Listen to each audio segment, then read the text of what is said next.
How many have gone to Puerto Rico by any chance, by a show of hands? And okay, good. It's good to see. A phrase that's commonly used by Puerto Ricanos here and Puerto Ricans back home is that if the United States has a cold, Puerto Rico has a pneumonia, right? It's a pneumonia that's affected us for the past 500 years.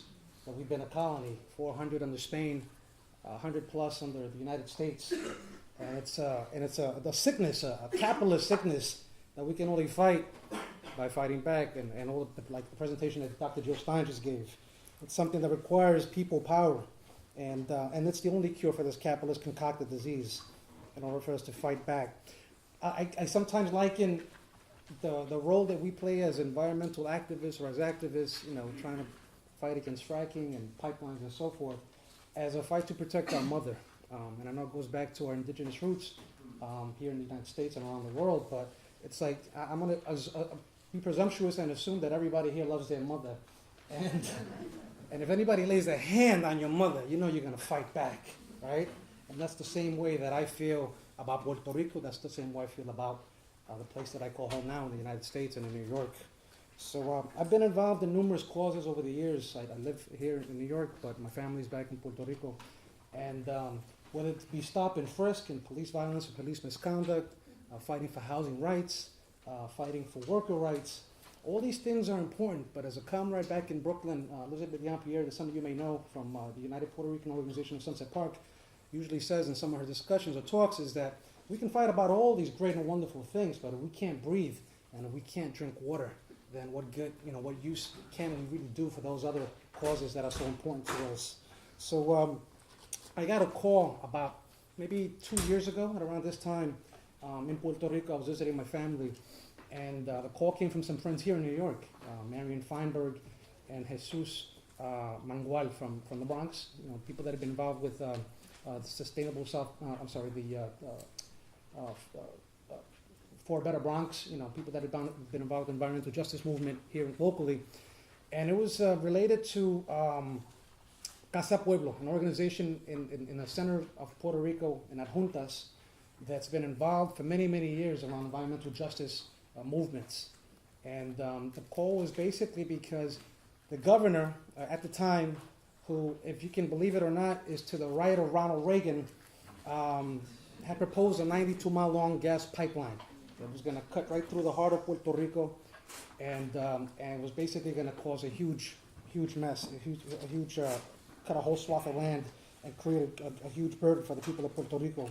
So I want to talk a little bit about Casa Pueblo because I think, given the fabulous presentation that Dr. Stein just gave, I think it could be inspirational in terms of the battles that we face here. And I think it could also be illustrate what we can and could do to win some of these campaigns and some of these things that are really important to us as we move forward. Casa Pueblo is a small organization, and again, in the mountains of Puerto Rico. It's in Adjuntas. It's a coffee growing region right now. And it's lush and it's beautiful. And it was being threatened some 30 years ago by two multinational mining corporations. They wanted to do some of that mountaintop removal to extract minerals from this area. I had seen some pictures of what this area would have looked like, and it probably would have looked like the tar sands or some of these other areas that have been destroyed by such a process. They started a very small movement initially to try to gauge some support to see where people stood in terms of this process. And so they planned a gathering at the town square. Every town in Puerto Rico has a town square, and they invited some speakers, and they had a date, and they set it up, and they went there, and one person showed up, right? They learned a lot. They talk about this because it's so important in terms of the evolution of that struggle. One person showed up, and they really did some, introspection. They started talking about what they can do different. And one of the biggest things, one of the biggest components for changing that conversation and getting more people involved was to use culture and the arts and music and entertainment to draw people out and get them more engaged in the struggle. So lo and behold, without getting too much into that particular campaign, they did fight back, and they won. They fought back these two multinational corporations, and they won. And so what happened after that was, again, like they always promise jobs. We're going to have these mining companies come in, and we need jobs. And jobs is something in Puerto Rico that we've always needed. Like like I said before, if unemployment is bad in the United States, it's even worse in Puerto Rico. And so there were no jobs to be created, thank God, by these mining companies. But what they started doing was growing coffee and growing more coffee and having smaller farms grow coffee. And that's how they sustained the work of Casa Pueblo. Casa Pueblo is a small organization, but it's self-sustaining. Doesn't get any government monies, doesn't get any foundation money. The monies that they make, they sell, artisanal stuff in the small gift shop, and they also sell coffee to maintain the organization. And that was one of the first struggles that was successful, and they galvanized the whole community against. The second struggle that they were active in, not only the leaders in, but active in, was the struggle to get rid of the U.S. Navy in the island of Vieques some 10 years ago. All right?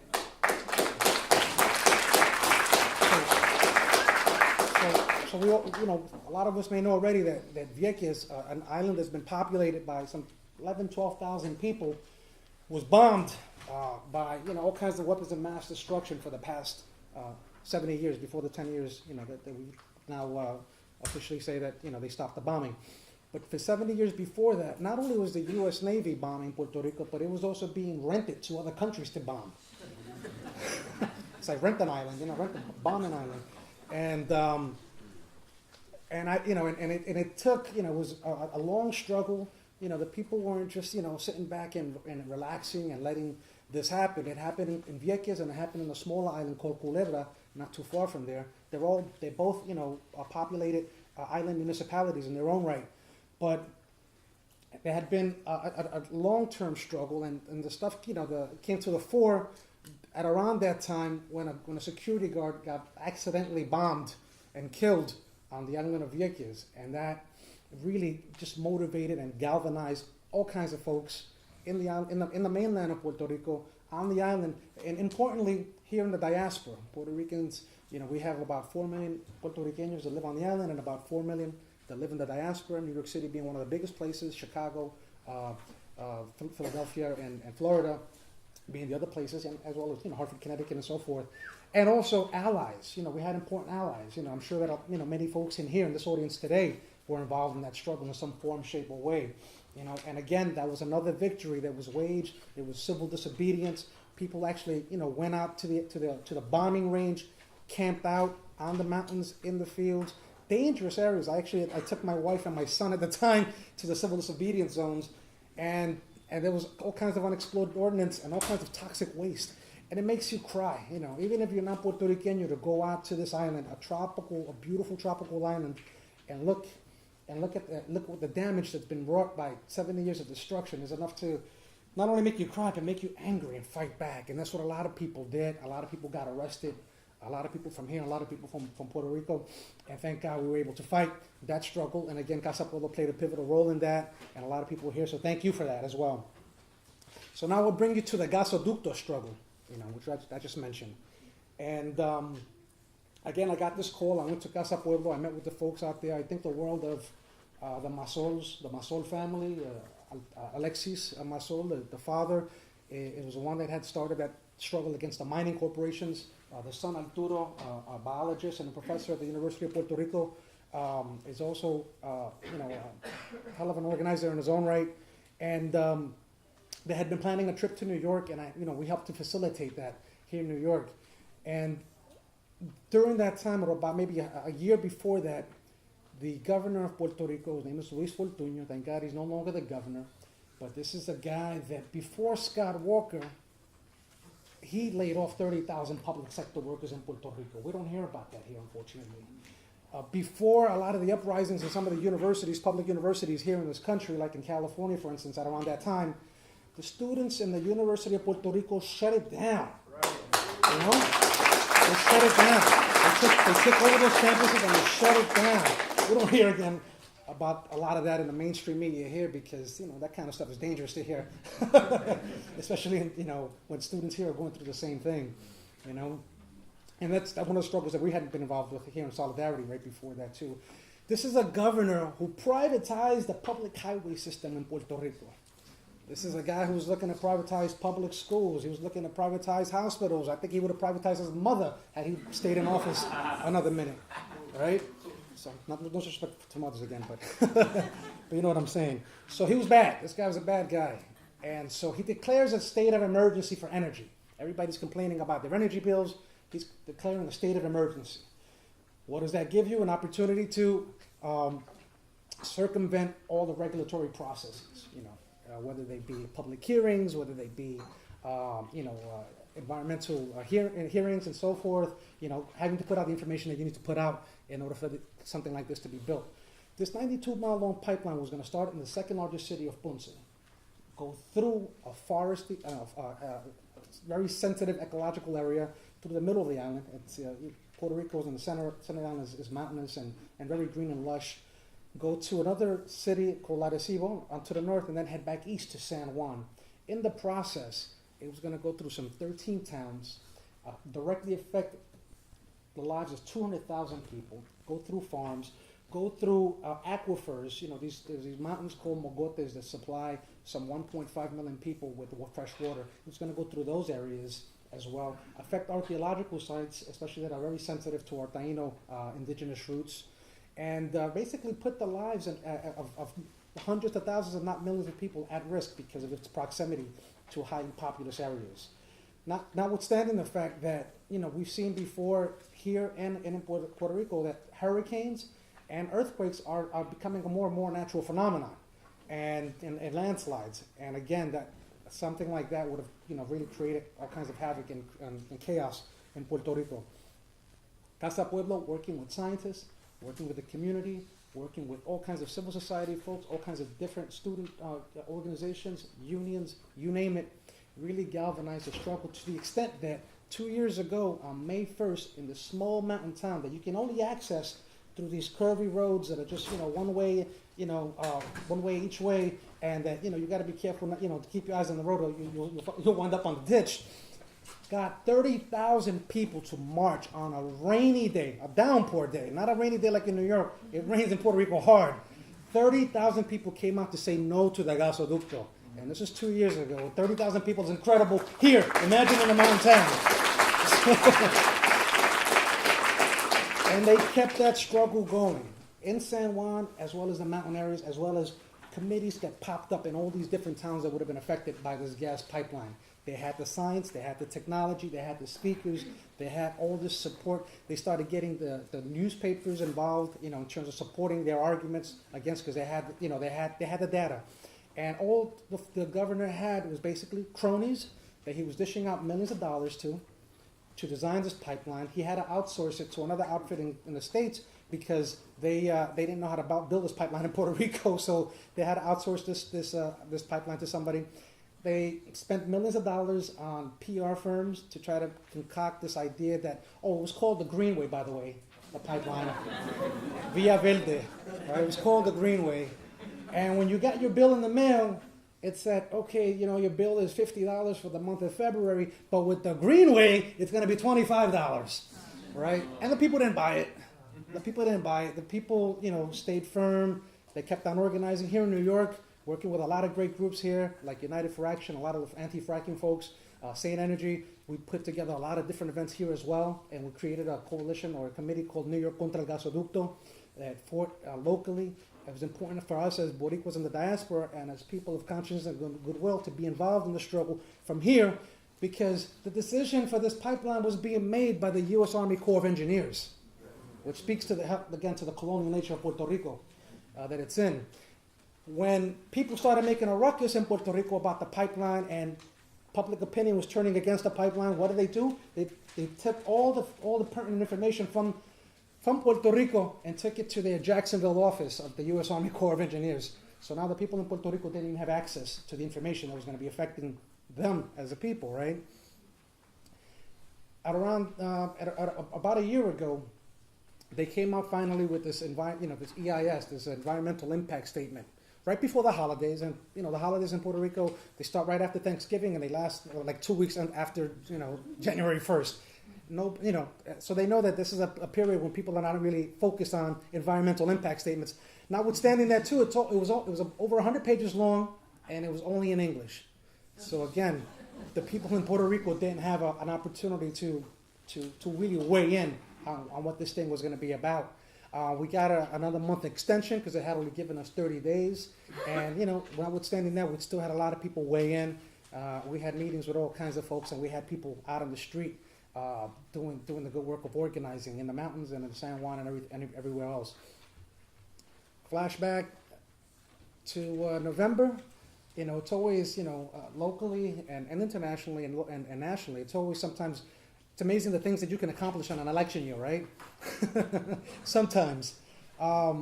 Feeling the heat, this guy Fortunio started sort of like vacillating on whether this thing was going to be a go or not, especially since Casa Pueblo and the scientists and the researchers behind the anti-gasoducto movement started seeing a lot of irregularities and problems with their whole proposal.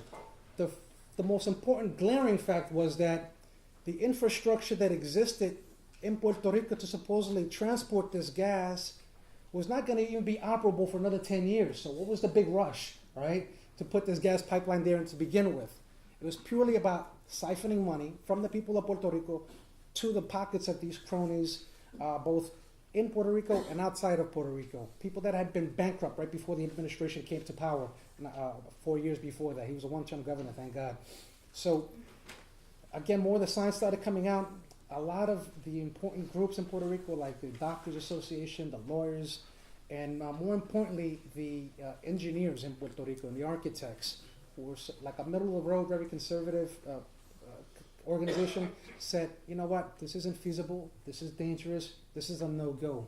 So everybody, pretty much everybody in Puerto Rico, 80% plus, said no, including the major important groups. So not surprisingly, right before the election, they announced, guess what, we're not going to go through with this gasoducto, right? And we claimed that as a victory. So give yourselves a hand, because this was a victory. Because it wasn't anything that he wanted to do. It was all the pressure, all the public mounting pressure, both in Puerto Rico and in the United States and in New York, with large pockets of Puerto Ricans and large pockets of activists and allies saw right through this. And it's a lesson to be learned because, Via Verde, or the gasoducto, is Keystone Junior, Puerto Rico is only 100 miles by 30 miles, right? It's so small, it really would have been the keystone of Puerto Rico. And I have a strong feeling, a strong sense of optimism that if we can accomplish great things and great victories in Puerto Rico, like the gasoducto, against the gasoducto, we could do it here in this country. Not only that, in the last 3 or 4 months, even 2 more great campaigns have come to fruition. One was to protect a very sensitive area in the northeast of Puerto Rico called El Corredor Ecologico del Noreste, the Northeast Corridor, where leatherback turtles and other turtles, lay their eggs. And Donald Trump, thank you very much, wanted to build a resort there, right? And other developers wanted to just mess that area up. That was preserved just last week. The new governor, signed off on an order to preserve several thousand acres in that part of Puerto Rico. And then one last victory. Some things are bad in Puerto Rico, but there's some good things happening too. The other thing is there was also an executive order, or there had been years and years in planning, Casa Pueblo and a lot of the environmental groups that work in Puerto Rico, to connect 19 protected areas into a model forest. So again, Puerto Rico is small, but now we have over 100,000 protected areas, acres of protected areas, 19 of which are connected to each other, going through some 13 municipalities. And remember that the gasoducto was going to affect the water supply, fresh water supply, for over 1 million people. This new agreement protects the watershed for 1.5 million people. So that was another major victory that happened, again, within just the last couple of months. So we still have a lot of work to do in Puerto Rico against incinerators. Garbage collection or recycling is not where it should be and needs to be at. Just about all the waste the city landfills are out of compliance. Not too long ago in Culebra, a tourist, a young girl, picked up an unexploded ordnance and spilled phosphorus on herself and burned herself. And those are the kind of things that are still laying in plain sight in Culebra and in Vieques. So our next campaign that I'm working on, at least, and I would call, on all you good people to get involved with, and you'll be hearing more about it, is to clean Vieques up. Because 70 years of bombing in Vieques has totally destroyed half of that island. People in Vieques have a higher incidence of cancer than any other place in Puerto Rico. You've got some of the most exotic diseases, if I can call it that, happening to young kids that are just born with their organs on the outside and all kinds of deformities. So I call on you all to keep up the faith, keep up the struggle, keep up the fight, help us in Vieques, help us in Puerto Rico, not only to clean it up, but also to decolonize Puerto Rico, because a lot of these problems, and the Green Party is the only party that supports the decolonization of Puerto Rico, and we need to do that to preserve our patrimony, to preserve our mother and our motherland for future generations. Thank you very much.